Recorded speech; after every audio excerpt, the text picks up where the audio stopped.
Does it feel like the world is uninteresting? You almost hate the world and the narrow-minded people in it. There are only pointless conversations, nothing is happening, and it's just uninteresting.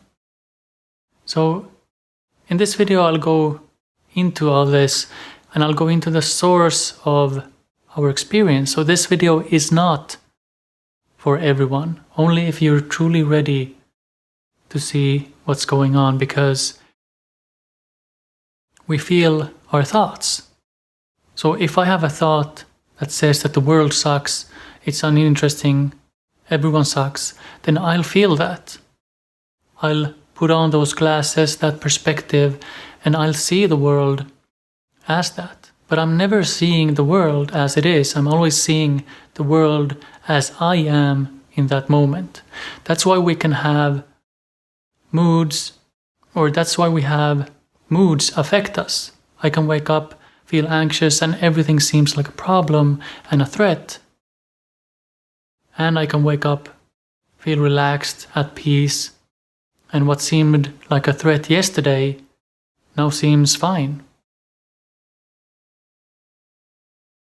So even if you feel like the world is uninteresting, there is still some interest within you. There is something within you that wants to follow what's interesting to you, that wants to explore, however small that is. So why do we feel disinterested in life? Well, when I look at myself and take the experience from talking to many people about this, is that it comes down to fear. It could be feeling like you don't belong in the world, or that the world is hostile toward you. So you begin to judge the world, so you don't have to look at yourself. Whenever you're blaming someone, you take the pressure off of yourself. You don't have to look at you because someone else is responsible for how you feel, but someone else can never be responsible for your internal experience, because you always feel your thinking. Now this may be difficult to just believe, so don't believe me. Experiment for yourself. See how your thoughts and feelings change throughout the day, even though your circumstances remain the same. So by making the world other than us, pushing the world away and blaming, we don't have to look within.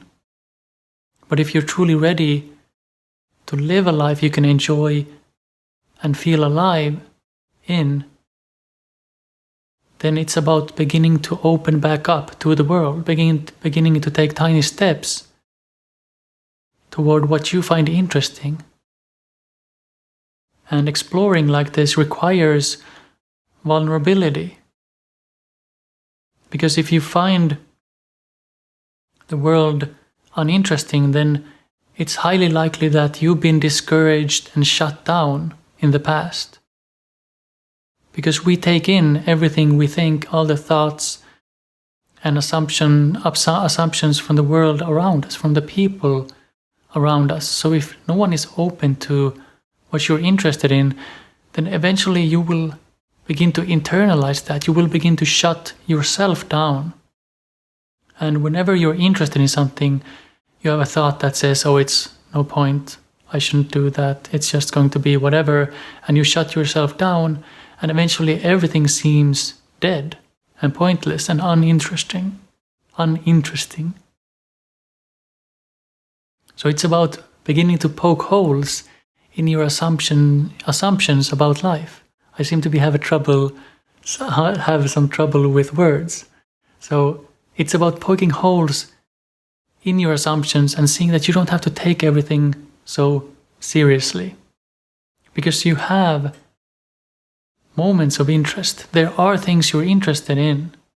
But the question is, do you allow yourself to explore your interests?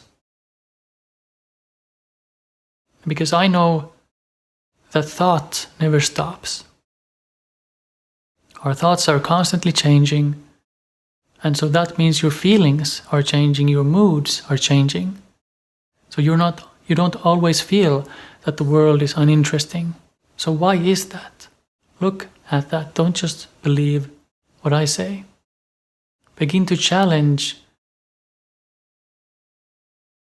your own mind.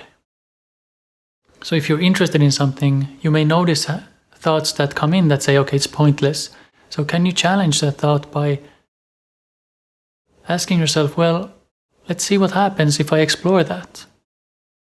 Can you begin to notice your mind, notice your thoughts, to observe instead of getting caught up in them?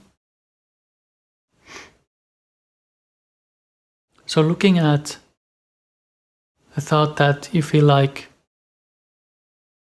maybe conversations are pointless, well, that means that they're not deep enough for you. You yearn for something deeper. You don't want to just stay on the surface. Or if you feel like people are narrow-minded, then you feel like people aren't open to what you have to say, and you feel like people aren't open to you. So if no one is open to you, then it's natural to shut down and to feel like the world is uninteresting because people aren't deep enough. There's nothing there. You can predict everything. But the truth is that there are people for you. You just haven't found them yet. Or you've tried to share your inner world with people that aren't into the same things as you are. So we're all different. We all go through different themes. We have different personalities. Some like to go deeper, some don't. So again, it comes down to learning to see through your mind and see that you often have pointless thoughts.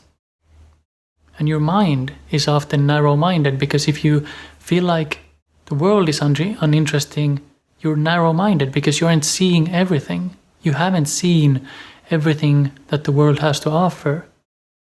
And you're still interested in some things. I know, because I've never met someone who is truly uninterested. Even if there's just a millisecond of interest, it's there. Because it seems natural to human beings to explore and to be interested, to be curious. But it requires vulnerability to open up, to explore your interests. And we don't like that. We don't like to put ourselves out there because we feel like if we're criticized, then we feel like people are criticizing us. But why do we have to be afraid of someone else's thoughts about us? Because those thoughts come to that person from somewhere. They've learned all those thoughts about criticizing from culture, from around them. And then we hear what they say and we interpret that through our assumptions and beliefs and expectations. And then we feel bad because we create meaning out of that. But we can also observe our own thinking, our own patterns, and we don't have to get so caught up in the whole story. Because this is your life. Do you want the outside world to dictate how you live your life? Do you want to shut down yourself just because someone else shut you down or doesn't understand you? So someone else not understanding you can be an opportunity for you to start truly understanding yourself. And it hurts to open up, to be curious, to be interested in something, or it can hurt. But the more you do this, the more you see that it won't kill you. In fact, what it'll do is it'll free you from the imaginary handcuffs that you've put yourself in. Now, not really put yourself in, because it's just a process that sometimes happens. But enjoyment is here, even if it doesn't feel like it. You have a choice, and it comes down to challenging your own mind, seeing that there are many possibilities, and you feel your thinking, you feel your internal world. So I'll end there. Hope you enjoyed this. I'll see you soon.